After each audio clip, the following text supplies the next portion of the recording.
Chapter 38. It came to pass at that time that Judah departed from his brothers, and visited a certain Adullamite whose name was Hira. And Judah saw there a daughter of a certain Canaanite whose name was Shua, and he married her and went in to her. So she conceived and bore a son, and he called his name She conceived again and bore a son, and she called his name Onan. And she conceived yet again and bore a son, and called his name Shelah.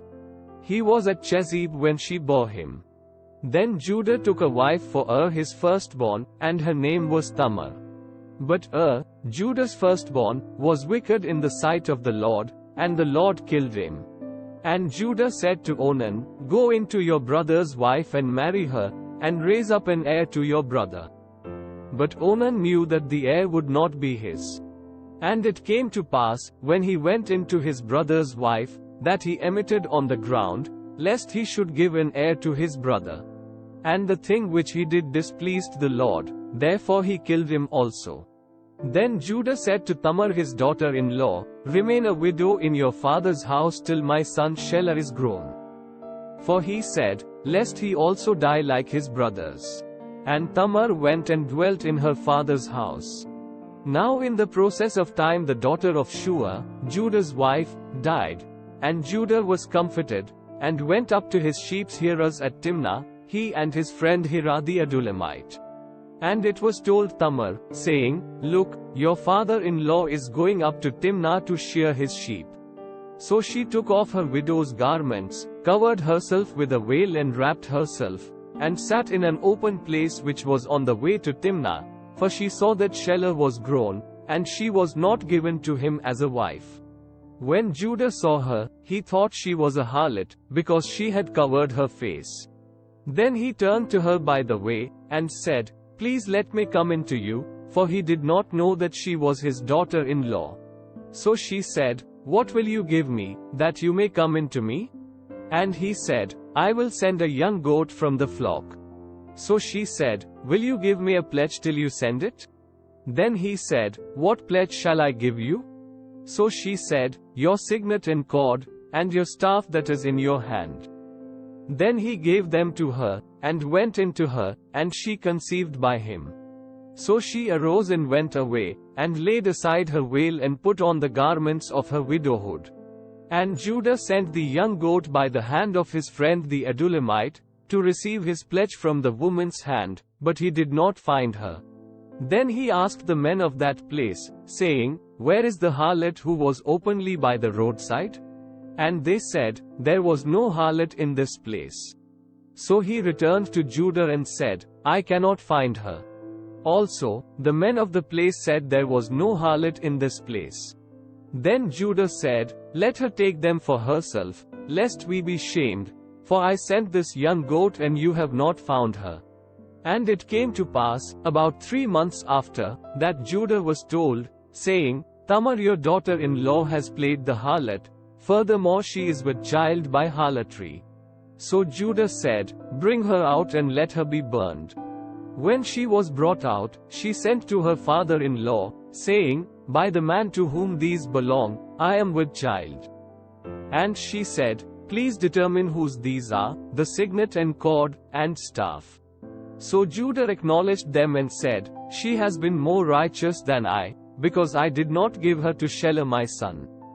And he never knew her again. Now it came to pass, at the time for giving birth, that behold, twins were in her womb. And so it was, when she was giving birth, that the one put out his hand, and the midwife took a scarlet thread and bound it on his hand, saying, This one came out first. Then it happened, as he drew back his hand, that his brother came out unexpectedly, and she said, How did you break through? This breach be upon you. Therefore his name was called Perez. Afterward his brother came out who had the scarlet thread on his hand. And his name was called Zerah. Chapter 39.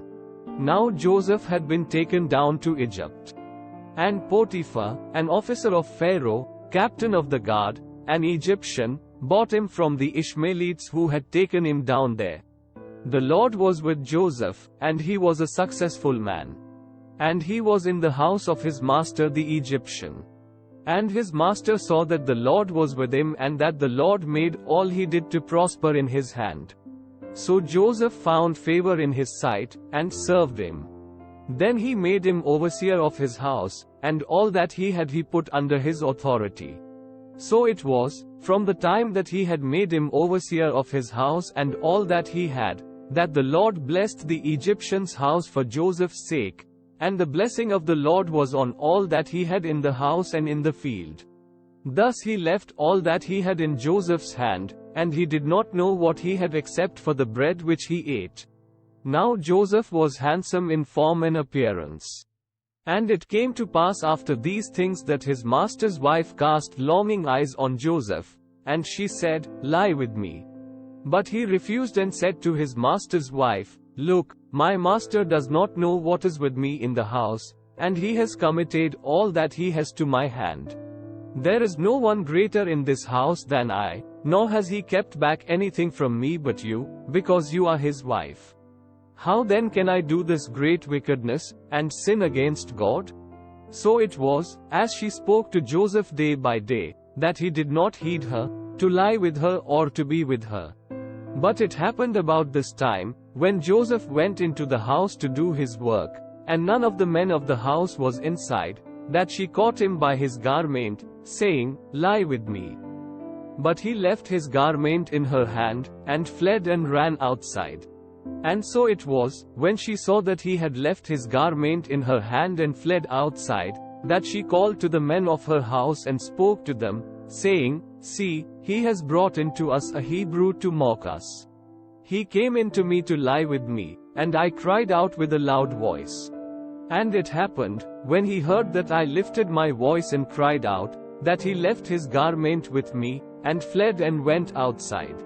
So she kept his garment with her until his master came home. Then she spoke to him with words like these, saying, "The Hebrew servant whom you brought to us came in to me to mock me. So it happened, as I lifted my voice and cried out, that he left his garment with me and fled outside."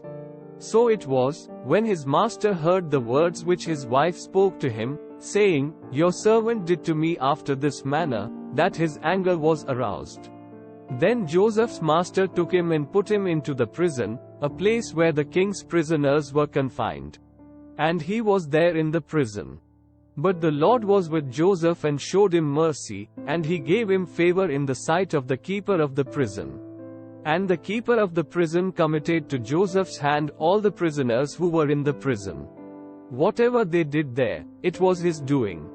The keeper of the prison did not look into anything that was under Joseph's authority, because the Lord was with him, and whatever he did, the Lord made it prosper.